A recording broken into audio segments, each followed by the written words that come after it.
G'day legends. I'll get to the fun stuff in a sec, but I really just wanted to make a point which I think it's going to be very relevant to so many of you looking at this Quarken 35, and that is the ease of maneuverability, whether it's moving yourself around the decks or getting the thing in and out of a dock. So we're going to do that right now. We're here in Southampton, I think, or Cowes. No, we're in Cowes. Sorry, I haven't been here before. I've got a variable speed electric bow thruster. I got twin Yami 300s on the back. She's 35 feet or thereabouts, and just quite an easy boat to maneuver. So I'm clear on the stern, wheel hard over, getting the bow moving, using my momentum into the dock, and then I'm actually going to reverse the direction of travel of the motors just there. I'm going to get on the bow thruster there, just tickle that up a little bit. And now I'm going to start to slide the boat right in and touch on these fenders nice and gently. 3, 2, 1. So that point, if you've got a boat that's hard to manage, I'm going to guess it doesn't let you go and do this. So if you've got a pub and you fancy meeting your mates for a drink and you don't have anyone to come with you, you don't have to worry about that with something like this. And then if you've had too much to drink, no, you're not going to do that because you're going to be sensible, not drinking, driving. But if you don't have the help, you can get yourself out of here. So let's do that. Variable speed. I've got to say, I do like this thing. It's kind of cool. I can really maneuver myself away from the dock. Oh, that's lovely. And it's even got a hold. It allows us to hold position on the actual thruster itself. So you can set it to one spot and it will continue, if you press this button in the middle, to give you that amount of thrust. So I've got wheel over at the moment and reverse thrust, and let's just do transverse now. So I'm going to center the wheels and we'll test that right in the middle here. We do have tide, we've got wind, so a proper little test, and I can always tickle it up with a thruster if I feel the need. Look at this, guys, she's just so maneuverable. I've got all the power I need. I've just tickled it up with a thruster. I'm doing that in tide and wind. We have about 4 meter tides here, so we do have a little bit of flow. Not too much right where I am here, but there is a little bit. Fantastic. So that's the point I wanted to convey to you, how easy this thing is to maneuver, my access to the decks, and forward and aft. It's super simple. All right, keep watching. Let's go see how fast this thing goes and how much fuel she burns. My name's Dan Jones, by the way. You're watching Dan's Boat Life. There is a detailed tour on this boat as a separate video to this one, so you can find that in my channel description. And if you are seriously interested in buying this boat and you want to compare it with some other boats that you've possibly seen on my channel, or you just want my opinion, you're welcome to do that, and do it on my Patreon, link in the description below. Let's get to it.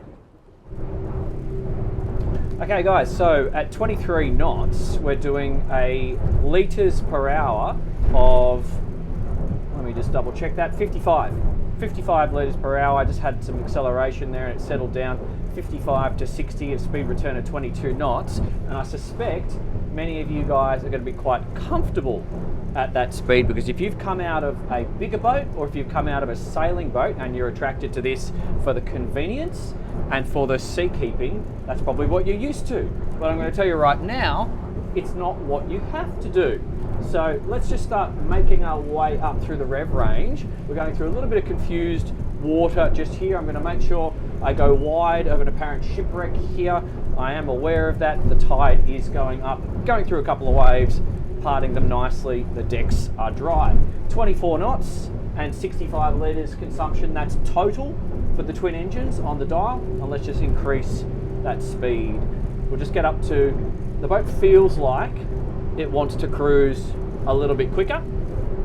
So 3,800 revs now, 25 knots and climbing.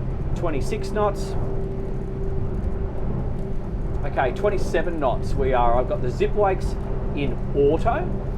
27 very happily, 85 litres total consumption right now, 3,800 to 3,900 revs.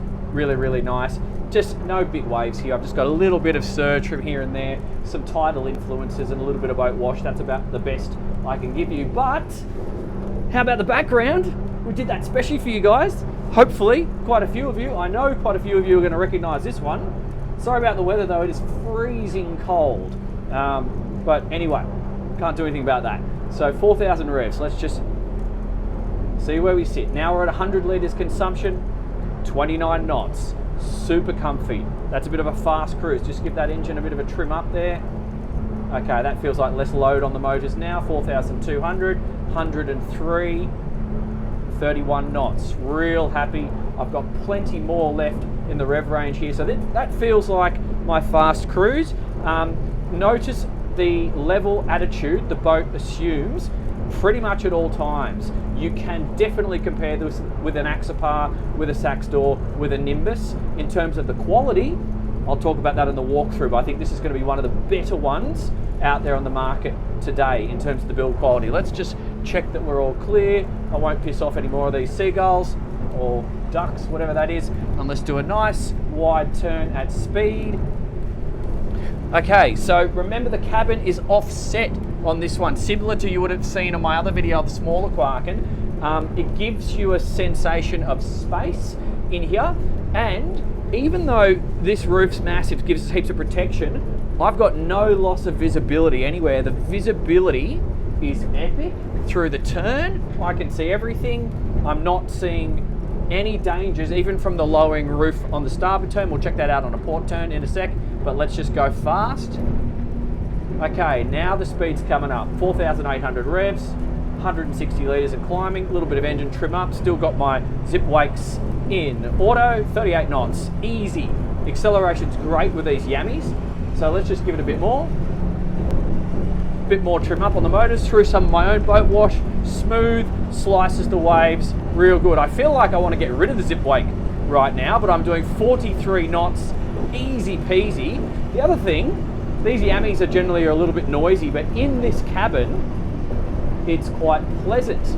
I could still hold a conversation with someone right there without raising my voice. I see 45.5 knots and still climbing on the dial just there, and a 206 litre consumption. That is fantastic. That's really, really good. Let's bring it back to something more sensible. That was at 5,500 revs, and we'll just kick it into a turn here. Couple little waves. Just feel it out. Lovely. Lovely. I can't wait to get this out in some big seas. I think this would be a really interesting boat to drive. And when I say interesting, I mean comfortable. So, I don't sense any rattles.